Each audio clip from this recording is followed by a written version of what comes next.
आप सभी को नमस्कार। शुभ संध्या। सार्थक government job point YouTube channel आप सभी लोगों का हार्दिक स्वागत करता है। चैनल पर नए हैं तो चैनल को सब्सक्राइब, वीडियो को लाइक, शेयर ये 3 कार्य कर लीजिए। बेल आइकन दबा करके रखेंगे तो आपको नोटिफिकेशन मिल जाएगा और आप उसे शेयर कर पाएंगे। हमेशा की तरह ही आप सभी लोगों को 2 से 3 वीडियोज़ मिलते थे, लेकिन समस्या इस बात की आ रही कि इस समय थोड़ी सी व्यस्तता हो जाने के कारण हम सभी लोग अब नहीं कर पा रहे हैं 3 वीडियोज़, ठीक है ना। और आज आप सभी लोगों को काफ़ी सारी महत्वपूर्ण अपडेट देनी है। देखिए, बीएड के संगठन में इस समय 4 से 5 गुट हो चुके हैं। 2 गुट चाहते हैं कि बीएड को पीआरटी में सम्मिलित किया जाए। एक गुट चाहता है कि 4 सितंबर से आदेश लागू किया जाए, ठीक है ना। जब आदेश आया है उसके 1.5 महीने बाद का, ठीक है। एक गुट ये चाहता है कि जब ये आदेश आया है तो मतलब ये जो सेशन आपको बीएड का चल रहा है, जो विद्यार्थी एग्ज़ाम दे रहे हैं या जिनका रिजल्ट आना बाकी है, उन विद्यार्थियों तक रोक दिया जाए। बाकी मतलब नए शिक्षा सत्र से इसको लागू किया जाए। अब ये समझ में नहीं आता है कि एक मांग को लेकर के आगे बढ़ा जाए कि विभिन्न प्रकार की मांगों को लेकर के आगे बढ़ा जाए, ठीक है ना। बहुत से विद्यार्थी ये कह रहे हैं कि भैया आपके यूपी में अगर चीज़ें हो जाए, यूपी में हमको सम्मिलित कर ले, बाकी राज्य चाहे हो चाहे ना हो। अब यही नहीं समझ में आ रहा है कि इस प्रक्रिया को हम लोग आगे कैसे फॉलो अप करें, है ना। और विद्यार्थी भाई कई धड़ों में बढ़ गए हैं। उनको एक मांग अगर वो लेकर के आगे बढ़ते तब तो समझ में आता। उनकी 5-7 मांगे हैं। अब समझ में नहीं आता कि एक ही डिग्री को लेकर के 5-6 मांगे हैं उनकी। अब समस्या इसी बात को लेकर के आ रही कि आखिर किया क्या जाए। हालांकि मैं आप सभी लोगों को बता दूं कि क्लेरिफिकेशन याचिका, साथ ही साथ आपकी पुनर्विचार याचिका का कोई मतलब नहीं रह गया है। अब ये याचिकाएं, अब हम लोगों को विस्तृत बेंच में जाने का जो रास्ता था वो साफ हो गया है, ठीक है ना। और विस्तृत बेंच की जो याचिका होती है वो दमदार होनी चाहिए और उसमें वो तमाम तर्क और तथ्य होने चाहिए जिसपे कि न्यायाधीश महोदय जो है इन सारी चीज़ों को लेकर के उस पर सुनवाई करने के लिए तैयार हो सकें, ठीक है ना। इसलिए मैं आप सभी लोगों से कहना चाहता हूं कि आप लोग सपोर्टिंग नेचर अपनाइए, क्योंकि अगर आपने किसी भी तरीके से चैनल को, आप सभी लोगों के सहयोग और आशीर्वाद की परम आवश्यकता है। आप लोग अपना स्नेह और आशीर्वाद प्रदान करिए ताकि आप सभी लोगों से हमारा जो जुड़ाव है वो अत्यधिक तरीके से बढ़े, साथ ही साथ आप लोगों के लिए बेहतरीन एक्शन हो सके। आज मैंने विद्यार्थियों के कमेंट्स देखे हैं। विद्यार्थी कह रहे हैं भैया हम लोग बर्बाद हो गए, अब हमारा कुछ नहीं हो सकता है। देखिए, बर्बादी तो हुई है, बात तो सही है। मैं आपकी बातों को काट कहाँ रहा हूँ, ठीक है ना। जो हमारे डीएलएड के भाई बहन हैं, जाहिर सी बात है कि उनको भी इस चीज़ को सोचना चाहिए कि जब वो कोर्स करते हैं 2 वर्ष का उनका भी समय अवधि होता है, ठीक है ना। और साथ ही साथ मतलब वो भी पैसा 2-3 लाख रुपए खर्च कर लेते हैं और सामान्यतः बीएड का विद्यार्थी भी इतना पैसा खर्च कर ही लेता है, ठीक है ना। और एक नौकरी मिलने की उम्मीद बीएड और डीएलएड विद्यार्थियों को भी है और बीएड विद्यार्थियों को भी है ना। नौकरी हर कोई करना चाहता है, जाहिर सी बात है भाई। पढ़ाई किया है तो नौकरी चाहिए, है ना। तो आपस में मत लड़िए, बिल्कुल नहीं, ठीक है। सर्वोच्च न्यायालय का आदेश आप लोगों के फेवर में आया है, आप उसको सेलिब्रेट कर सकते हैं, ठीक है ना। लेकिन आपको ये भी, क्योंकि देखिए एक स्पेशल चीज़ें नहीं हैं, आपको ये भी सोचना होगा कि जैसे आप आम अभ्यर्थी हैं वैसे बीएड डिग्री धारक भी आम अभ्यर्थी हैं, ठीक है ना। इसमें आपस में छींटाकशी करने का या लड़ाई करने का कोई औचित्य नहीं बनता है, ठीक। और पुनर्विचार याचिका के खारिज होने, और आपको मैं बता देना चाहता हूं कि ओपन कोर्ट में तभी अब डिस्कशन हो सकता है, तभी हियरिंग हो सकती है जबकि अब विस्तृत बेंच में याचिका की जाए। अब विस्तृत बेंच में याचिका करने का मतलब है कि उसमें तथ्य होने चाहिए। तो सारे तथ्यों को एकत्रित किया जा रहा है और ये जो आप सभी लोगों को बताया जा रहा है कि फलनवार पत्र जारी कर दिया एनसीटीए ने, ढमकवा ये कर दिया, वो कर दिया, ऐसा कर दिया, वैसा कर दिया, ऐसी कोई चीज़ें नहीं है, बिल्कुल भी नहीं, मतलब बिल्कुल भी नहीं, ठीक है ना। आप सभी लोगों को मैं इस बात के लिए आश्वस्त कर देना चाहता हूँ, बिल्कुल भी इसके लिए तो आप लोग चिंता मुक्त रहिए, ठीक है। और विस्तृत बेंच में जाएंगे तो MHRD को वहाँ पे पार्टी बनाएंगे, ठीक, ताकि आपकी समस्याओं का निराकरण हो सके। सहयोगात्मक रवैया अपनाइए। चलिए आगे बढ़ते हैं। अब बात करेंगे आपके सब्जेक्ट कम्बिनेशन को लेकर के।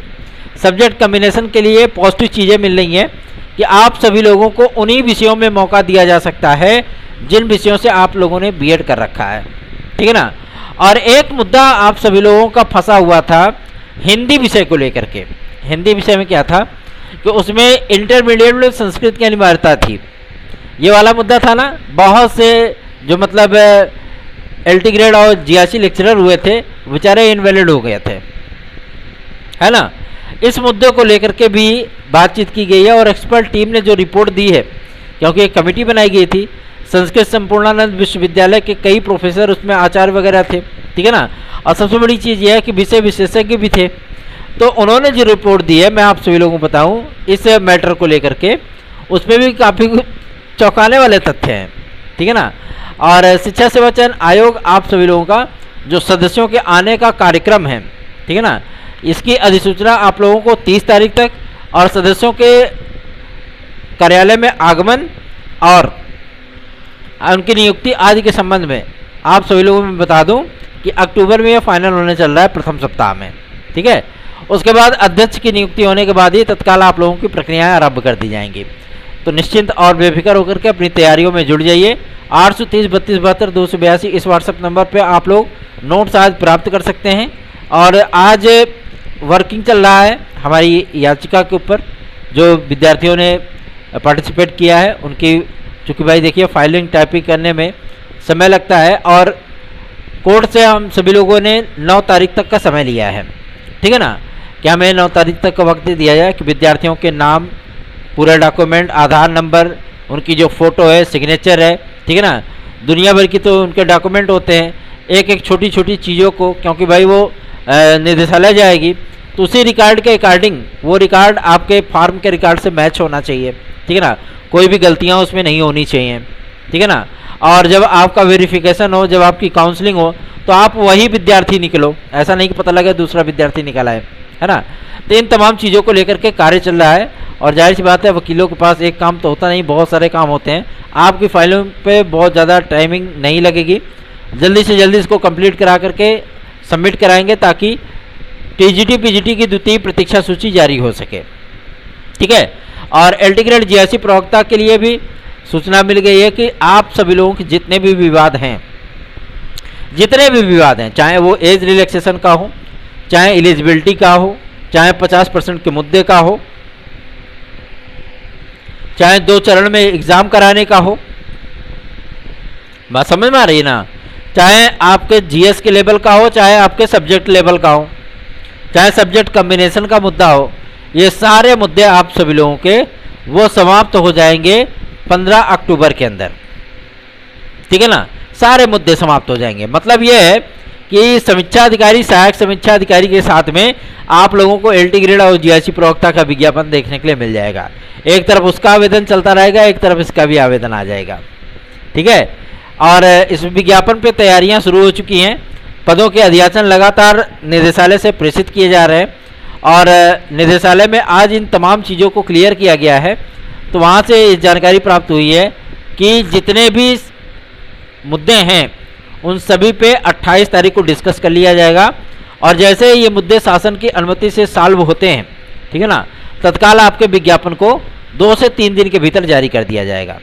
मतलब 28 तारीख के बाद 2 से 3 दिन के भीतर विज्ञापन जारी कर दिया जाएगा। अब ये लोक सेवा आयोग की वेबसाइट के ऊपर है। क्यों? क्योंकि दोनों विज्ञापन लगे हुए हैं। आपका एक ROARO है, ROARO तो आपका 15 तारीख तक जाएगा, ये तो कन्फर्म है, ठीक है ना, 15 अक्टूबर तक उसको जाना ही जाना है। एक ROARO लगा है और एक आपका LTGIC लगा है, ये दोनों विज्ञापन। तो पहले आपका LTGIC आ सकता है, ठीक है ना। और लोक सेवा आयोग में इन तमाम चीज़ों को लेकर के तैयारियां शुरू हो चुकी हैं। अब जो मुद्दे हैं वो मुद्दे सॉल्व होंगे 28 तारीख तक। इन सभी मुद्दों के सॉल्व होने के 2-3 दिन के भीतर आप लोगों का विज्ञापन जारी हो जाएगा, ठीक। निश्चिंत और बेफिक्र होकर के अपनी तैयारियां करिए क्योंकि ये आपको अंतिम अवसर मिलने चल रहा है। नई शिक्षा नीति लागू होने के बाद बहुत सारी चीज़ें बदल जाएंगे और जो खास तौर पे हमारे B.Ed के भाई बहन हैं अब वो ये सोच रहे हैं कि कुछ भी नहीं होने चाहता, कुछ भी नहीं होगा। मैं आप सभी लोगों को बता दूं, चिंतित होने की आवश्यकता नहीं है, बहुत कुछ होगा। ठीक है ना, सहयोगात्मक रवैया अपनाइए, आप सभी लोगों के कल्याण के लिए। हम सभी लोग विस्तृत बेंच में याचिका बहुत जल्दी दायर करने वाले हैं और पूरा कंप्लीट होमवर्क होने के बाद आप लोगों की ये याचिका डाल दी जाएगी और मेन पार्टी वहाँ पे हम लोगों एनसीटी को नहीं बल्कि एमएचआरडी को बनाना है। ठीक है ना, और एमएचआरडी इन तमाम तथ्यों को लेकर के वहाँ पे डिस्कस करें और कम से कम सरकार की नीति स्पष्ट होगी इससे। ठीक है ना, क्लियर होगा ये मैटर। तो आप सभी लोग इस चैनल को शेयर करें, वीडियो को लाइक करें और चैनल को सब्सक्राइब जरूर किया करें।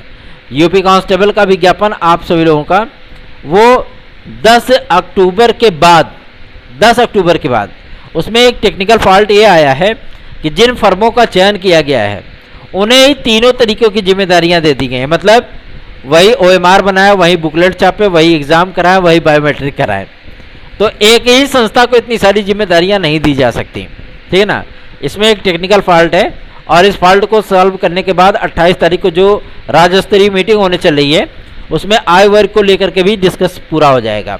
ठीक है, और आय वर्ग की छूट के समय सीमा तय होते ही तत्काल आप लोगों का विज्ञापन आएगा ये यूपी कांस्टेबल और यूपीएसआई का। ठीक, तो चिंतित बिल्कुल ना हो, अपनी तैयारियां करते रहें, फिजिकल वगैरह की मेंटेन करते रहें और चैनल पर नए हैं तो चैनल को सब्सक्राइब जरूर किया करें। धन्यवाद, आप सभी के दिन शुभ हो।